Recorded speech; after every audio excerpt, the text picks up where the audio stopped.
I run multiple businesses across the UK, Saudi Arabia and Dubai. I build my own software tools. I use AI every single day, and I'm going to show you exactly what I pay for, what I use and what I have dropped. No affiliate links, no sponsorship deals, just an honest breakdown of what real business owners' AI tool stack looks like in 2026, because most of the tool stack videos you see online are from people who have never ran a business. They are reviewing tools in a vacuum, and I'm using these tools to run actual operations, build actual software and serve actual customers. By the end of this video, you will know exactly what is worth paying for and what is a complete waste of money.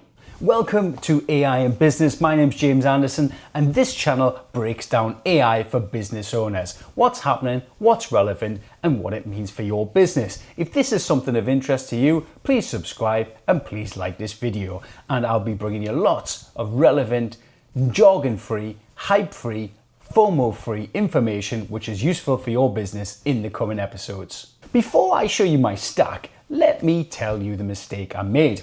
Last year, I was paying 6 different AI subscriptions and maybe using 2 of them properly. I had overlapping tools doing the same thing. I was paying for features that I didn't need because a YouTube video told me I should, and I was switching between tools every few weeks and chasing the latest FOMO model release. Switching between AI tools costs you 15 to 30% of your initial setup investment every time you swap. Your staff lose their prompt mastery, your integrations break, and you spend weeks reconfiguring instead of working. Consistency with one well-configured tool beats chasing the latest model every time. I eventually sat down, audited everything, and cut my stack down to what actually delivers value. What I'm about to show you is the results of that audit. Every tool earns its place or gets dropped. So let me start with the biggest area of my stack, coding. So all of my internal software tools I have built personally for my business. I run 2 coding setups in parallel. The first is Cursor with Claude on Anthropic's Max Plan. Cursor is an AI code editor. It looks and feels like VS Code, which is another IDE, but it has AI built directly into the coding experience.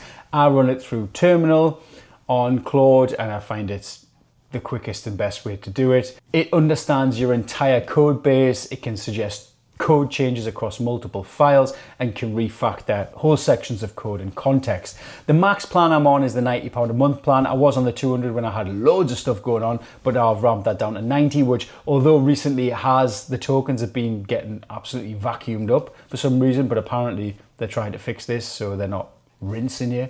But yeah, the £90 a month plan is more than enough for you in your business. And basically I switch between Opus and Sonnet, Opus 4.6 and Sonnet 4.6, and sort of balance between the usage limits depending on what I'm doing, like if it's task specific. Also Cursor Pro has a subscription which is I think about £18 a month, and with that you also get Cursor BugBot, which I use as my kind of what I like to call my independent auditing tool. So essentially what happens is you do any changes on Cursor, you then basically push it into your remote GitHub project, and then BugBot Cursor is built in to the Cursor Pro plan, and it actually kind of audits all your code and then spits off comments and replies. So I really like that. As someone who's not a software developer myself, this kind of gives me another layer of checking, I suppose, auditability on the code that I produce. So that's one side of the setup that I use. Claude and Cursor, to be honest, I'll do most of that for like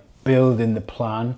So from plan to sort of initial MVP. And then once I've got a sort of basic working version of the tool, generally I switch it across the codex and I use GPT 5.4, normally on medium or high. And basically I use that. That's kind of a bit more like what I like to call a bit of a sniper approach, where if you know exactly what you want to do, you just direct Codex and GPT 5.4 and it'll fix those issues one by one, which is how I like to build. But I like to start with Claude to basically build the outline and the structure of the tool of what I'm doing. I think Claude is also better on the front end as well if you're developing like your dashboard or whatever that might be. Most of the stuff I'll build and I'll run locally for myself and for the business, but some of the stuff we'll put on Vercel, like our main ERP is on Vercel. Vercel, not sure how to say that.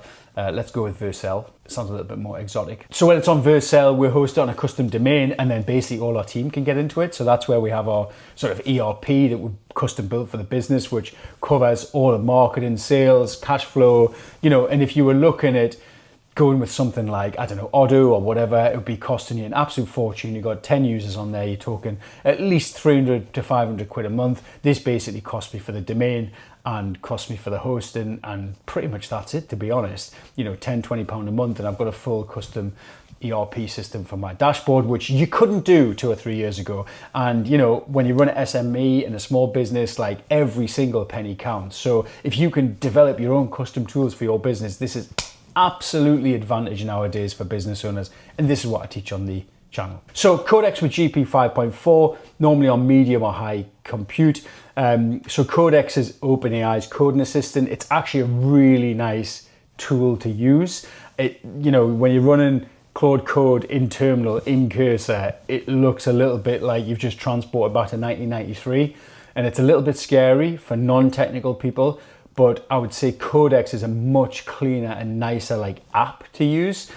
So it's kind of a bit of a personal choice actually, which one you want to work with. I say Codex is actually easier to look at and work with on the app, but I think Cursor and Claude is actually better for beginners, because I think the model's a bit more beginner friendly. It kind of explains stuff as well, a lot more when you're building things. It'll tell you exactly what it's doing and what it's done wrong. And what I always do when I'm building anything is actually read what it's doing. It sounds mental, and this is where I hate the terminology vibe coders, because I think vibe coding is literally typing, build me an ERP SaaS for my water company, and then someone just plugs it online, and that's vibe coding for me. But what I try to do is I do layered coding of small functions and features. So you do one tiny little function, like it might be, I don't know, add a delete button to that article card. You put it on there, you test it, you run it through Cursor BugBot, you pull it, you test it online, and then you fix it, and then you go back and then you test it in production, and then you run agents for security, for refactoring, whatever that might be along the way. So you're building something that's pretty solid. So that's why I actually hate the terminology vibe coding. Why do I run two setups? Because they're good at different things. As I mentioned, Claude and Cursor is really good for interactive development and for kind of big picture stuff. But Codex for me is kind of like, once you've got something built, if you're layering new things on there, and if you're doing debugging or fault finding, I think Codex with GPT 5.4 is just ninja. So the important thing is that I'm building real business software with these tools, not just demos, not side projects. And actually the systems that I'm building, I'm using them in my business daily. And I think this is the best way to do it, because they're internal tools, they're not public facing. I mostly see a lot of them, and my team are shared with some of them. Also, what we did when we went production, we hired a senior, developer to review the code base and make sure it was pretty safe, and there was no glaringly obvious things like APIs and code and all that sort of joyful stuff. So we do that, and that's what we recommend on this channel. We always recommend develop your own internal tools, test them out, get them to MVP standard, and then hire somebody who's a professional senior systems engineer who can review the security and the structure to make sure that there's no leaks there. So that summarizes the coding things. For general day-to-day work, I use ChatGPT, not as much now. I think I'm using it less and less and less, although I did check a lasagna recipe last night and it was absolutely excellent. So I guess it's not really business related, but good lasagna recipe on there. And also predominantly now I'm using Claude and Claude Cowork. And to be honest, I was a bit skeptical about Claude Cowork to start with, but actually it's a bit of a game changer, to be honest. I think the way you need to look at these tools is, I think there's quite a clear designation between how you should use these models. So I think first of all, it's all on sensitivity of data. So if there's anything that's sensitive for my business, that's all offline. It's all offline models. We use open source models connected to our ERP system. So all of the data stays on our servers basically. But then the frontier models, which are ninja, like Claude Code and all the rest of it, actually what we do with them is we use them for like marketing, we use them for coding, building the structure of things, but all the stuff that goes into the software and tools is all kept offline for obviously GDPR and security and all the rest of it. So Claude Cowork, it's amazing. It's really, really amazing. Things like to-do lists, things like connecting it to your website to do blog posts and content and marketing and all that sort of stuff is like super cool. Generating flyers, presentations. So I'm going to do a bit of a video on Claude Cowork, but I've only really started using it the last week or so. So I'm just kind of working it out myself, but I've built some skills. I've built some MCPs. All these cool tech words make me sound like I'm a cool software engineer. Build some MCPs, plug them into my software. So there's certain functions like in the marketing and the content generation and even some of the sales stuff, project tracking and stuff like that. It's all plugged into Claude Cowork, and I'm basically managing probably about 30 to 40% of my business in Claude Cowork in the chat bar, which I believe is pretty cool. So going back to general day-to-day work, ChatGPT and Claude, probably 80-20 I would say with Claude. You can do things like email drafting, content planning, research analysis, document reviews, obviously non-sensitive stuff as well. But I use it in a lot of things I do really. And generally the rule of thumb for me is anything sensitive, don't use it. Or use open source offline models, which we have in the business, which I'll do another episode about later. And if you're going to generate anything that's going to be publicly facing from your business, you need to properly check it before you post it. There's so much AI slop online at the minute. It's absolute trash because obviously someone's just learned how to use ChatGPT and they've just typed create me a LinkedIn post, banged it up there, create me an image for the LinkedIn post, banged it up there. They think it's amazing because it's the first time they've actually done it, but actually most people are just like, what is this absolute shite? So yeah, check it. And you need to make it custom, all right? If you're just starting using ChatGPT, go online, have a look on YouTube and look how to properly use it, because typing in a prompt with no context, no background, nothing specific to your business or enterprise or you as a person and posting it online is absolute laziness. You should be ashamed. So practical advice is to pick one of these softwares that you're most comfortable with. To be honest, Claude and ChatGPT basically operate kind of the same. You've got projects in there, you've got attachments, you can link documents, all the rest of it. The interface is pretty much the same. I would say at the moment, Claude is probably the stronger model, but watch the space for OpenAI because they've got quite a bit of money and quite a lot of clever people who work for them. So for images, I'm using a combination depending on what I need. Primary setup is Google Studio as Nano Banana 2.5, not the Pro one because that is crazy expensive. But the normal one, 2.5, basically gives me high quality image generation, good control over style and input. Things like temperature and stuff are good. It gives me high quality image generation with good control over style and output. I use it for thumbnails, presentation graphics, and any visual content that needs to look professional. The quality is the best, to be honest. Like, you don't need the Pro one, just get the normal one. It costs around about 10 pence an image. That's what I'm working it out at. For quick and dirty work, internal concepts, rough things that don't need to be polished, I'm using Grok at the moment. I'm not a huge fan of Grok. I think it is quite good, but the quality is pretty good just for like whopping out like standard images. It's cheap and fast. You can do it all in like, I think it's an £8 a month plan. So generally Grok's quite good for that. Just for like low quality, just standard images you might need for blog posts or presentations or company media. I don't use Midjourney. To be honest, I tried to use it about 6 months ago and I got really, really upset with the whole Discord channel thing. Now it might have changed then, but it was just really clunky to use, but I do understand that it has got really good quality output, so maybe I need to have a look at that. The practical lesson here is you don't need to use Nano Banana for everything. There's other options, like Grok's pretty good for low quality stuff, so if you want something high quality, like a real final version, then definitely I would go and check out Google AI Studio. You just need to sign up and get a little API link and subscribe.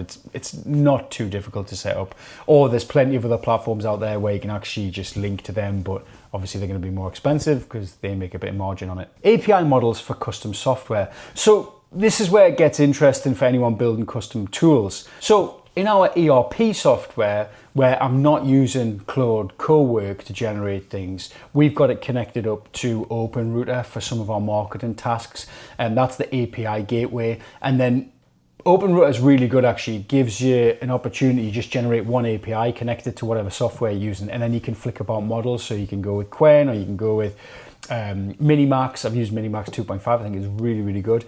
Again, these are hosted, you know, a lot of them are sort of Asian models that are hosted, well, all over the world. So again, sensitive data, you need to be super, super careful with that. But OpenRouter gives you an option to play about with models, and generally cheaper models. Now, Opus 4.6 and Sonnet and all that, they are quite expensive, and even GPT 5.4. So OpenRouter gives you the opportunity to play about with different models. So generally, these open source guys, open source or the non-frontier companies who develop the AI models, put them on OpenRouter first, and they normally have some really good deals on like rates and stuff like that, so you can play about with them.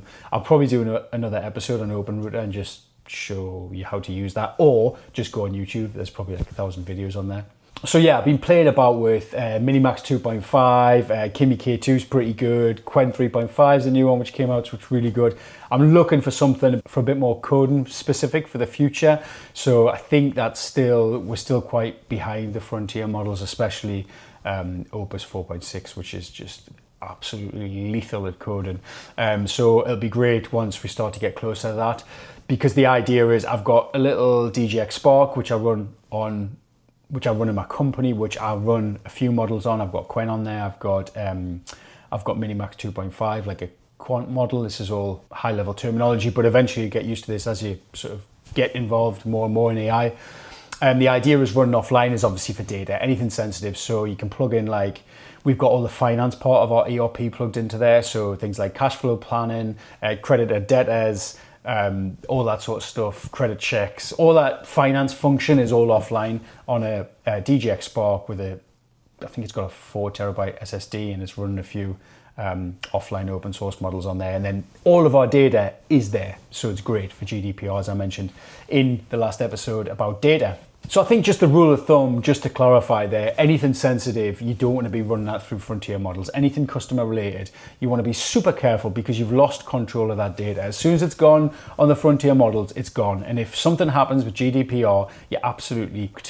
So the practical advice is to pick one as your primary use, and then use the other when it's genuinely better for a specific task. Try to pay for as less subscription plans as possible is obviously the aim of the game. But I pay for the Pro on ChatGPT, which I think is like 20 quid a month, and you get the Codex as well, which is really, really good. And then on the Claude Cowork, I'm paying £90 a month as well for that. And then we use other different software stack based on the project. So we might use Vercel or Supabase or whatever that might be. We have various different options depending on the project and depending on the levels of security and where it's hosted, etc. One thing I would say is a good tip is, if you have got 2 subscriptions, bounce them off each other, because ChatGPT is sometimes better than Claude at some things, and Claude is sometimes better than ChatGPT. So I would definitely, for prompt generation and also for basically playing them off each other, saying, oh, ChatGPT did this, can you beat it? It's actually quite a good way to improve the quality of the output. OpenRouter is really good at what I've got connected into, like the sales and the marketing and the outbound and non-sensitive data, and it saves a serious amount of money rather than just using premium models for everything. So Opus 4.6, for example, you don't want it to be writing copyright and content, because it's just too expensive for that. You know, you want to be using it for like specific code and steps, you know, depending on how much money you've got. If you've got loads of money, use Opus 4.6 for everything, but you burn through tokens for fun. So the good thing with OpenRouter is obviously you can select a model for a specific task. So you can really micro manage the processes on your tool that you developed. So if you have one specific thing, I don't know, generate a LinkedIn post from this blog article, you could use like a really cheap basic model like Minimax 2.5, something like that, and it would cost you like fractions of a cent to do, whereas, you know, use Opus 4.6 and it might cost you like, I don't know, a couple of cents to use. But when you're doing volume, it makes a difference. So I think the practical advice for anyone building custom solutions, if you want to plug into APIs, is basically I would do it locally, and then I would plug it into OpenRouter because I think it's really the cheapest way. You can start with, as I say, I'm using Minimax 2.5 at the minute, but Quen's pretty good. Quen's 3.5 is also pretty cheap. But you can even plug it into like Haiku or like Sonnet or whatever as well. You can have a play about with it. So in your local tools, connect it into your OpenRouter account and use it again for non-sensitive stuff. Really don't be putting like company financials and stuff like that. Or if you're going to do stuff through OpenRouter, make sure you make it anonymous. So take any sensitive data off there, like names or emails or contacts or anything like that. But using OpenRouter, it'll be surprising how much it brings the cost down. So when I first developed the tools, I was plugging it into Claude, using their you can use like a connector, like an OAuth connector, but now basically they've stopped all that on third-party models, so you could use your £90 a month plan and generate everything through that, but they've cut that off now, which is kind of expected. And now if you want to use it for business use, you have to use it through your API tokens. So OpenRouter, I think, is a really good way to build into your models and give you some flexibility. So let me talk about agents, because I think agents is where the landscape shifted quite a lot for me recently. So I was an early user of OpenClaw, which I had set up on a Raspberry Pi in my home. And OpenClaw was kind of like the first magical personal assistant thing. When I was in a corporate job, I did have a personal assistant, and she was absolutely amazing. And basically, I wanted to try and rebuild that. I haven't got the money for a personal assistant in my business because it's not big enough yet. So I wanted to try and replicate it with AI, and I thought OpenClaw was the answer.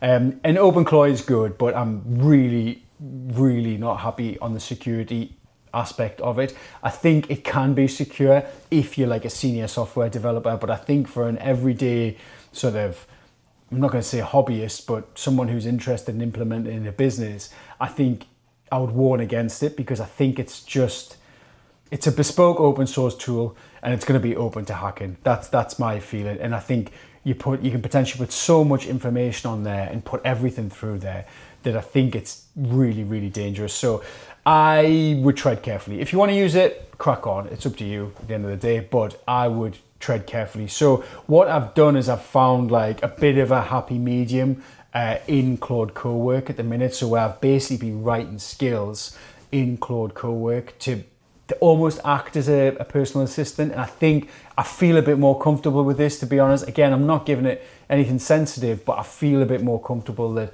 it's kind of going through the frontier model for like non-personal, non-data related tasks, things like content, things like marketing, all that sort of stuff. I'm quite comfortable putting that through there. So I've been building various skills for like research, for like blog articles, for content, for research, for, I said research twice there, all different types of sort of low-hanging fruit that's a bit repetitive in the business. So if you're interested in the agent space, I would definitely have a look at Claude Cowork and having a look at learning how to do some skills. There's about 1,000 videos out there who can probably explain it better than me. But have a look at that and see if you can start to automate some of the most boring tasks that you've got in the business. And as owners, we tend to take a lot of boring tasks still, even though we know we shouldn't. So I really think the future is the open source agents. And this is something that I'm experimenting with a bit at the moment. So I've been testing, actually I've got a MacBook, an old MacBook. I've been testing on that using LM Studio, which is like a really good software. Have a look on YouTube for this software, download, have a play about with it. You can basically download these open source models onto your laptop and you can run them offline. So when I was on a flight to Saudi about, I think last time was a few months ago, and I was running Quen, I think it was Quen 3 then, and I was actually running that to help me with I had a presentation stuff to do with the sales guys, so I was using that on the plane, no Wi-Fi, and like I saw the woman who was sitting next to us, and she was like, how's he using the ChatGPT or whatever. So definitely have a play about with that, because I think this is the future for us in business, is really having that confidence in the security. Look, some businesses, it would be fine to just use frontier models on, not with customer data, but some businesses where they're online businesses, there's no like trade secrets, maybe just general trading or whatever that might be. It's fine. You can build your whole business on Claude Cowork essentially, and that's what Claude want you to do. But I think for bespoke, where you've got like different types of businesses where things are, you want to build internal tools. Personally, I would build them offline, I would host them offline, and I would use offline open source language models. And that's really the aim of this channel. As the technology improves, I'm going to start showing you how you can potentially do this, because I think that's the safest long-term approach. So I'll just give you a summary of all the costs and stuff that I've got at the minute. So I've got Cursor Pro, which I believe is about 18 quid a month. I've got the Claude Max Plan, that's the most expensive, it's at 90 quid a month. And then I've got ChatGPT Pro, which is £20 a month. The Codex one, the Codex Pro, I think it's called Pro or something like that, it's 200 quid a month. But you don't need that, just get the 20 quid one, it's absolutely spot on. When you go into the Codex app, you can just type /usage or status, can't remember, /status I think it is, and it tells you the tokens, which I think is a really cool tool. You can do it in Claude Code, but I think it looks better in Codex.